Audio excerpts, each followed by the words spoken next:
దాసంగంలో ముఖ్యమైనది జాగటి అంటారు.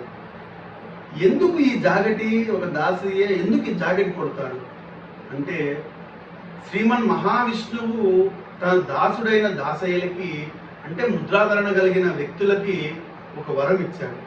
ఏమిటది? ఈ యొక్క జాగటి శబ్దం చేస్తే, దాసయ్య ఒక సంకల్పం పెట్టుకొని ఈ జాగటి శబ్దం చేస్తే, ఈ యొక్క శక్తికి స్వయానా దేవతలే ఆహ్వానం అవుతారు.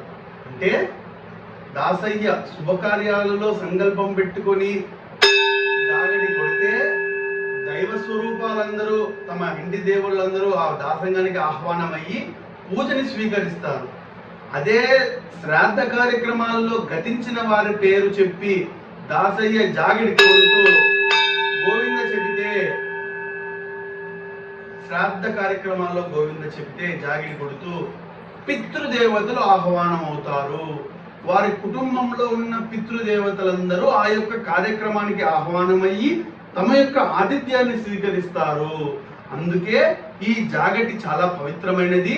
ఎవరంటే వారు కొట్టరాదు, కేవలం దాసుడు మాత్రమే అర్హులు ఈ జాగిటి కొట్టడానికి.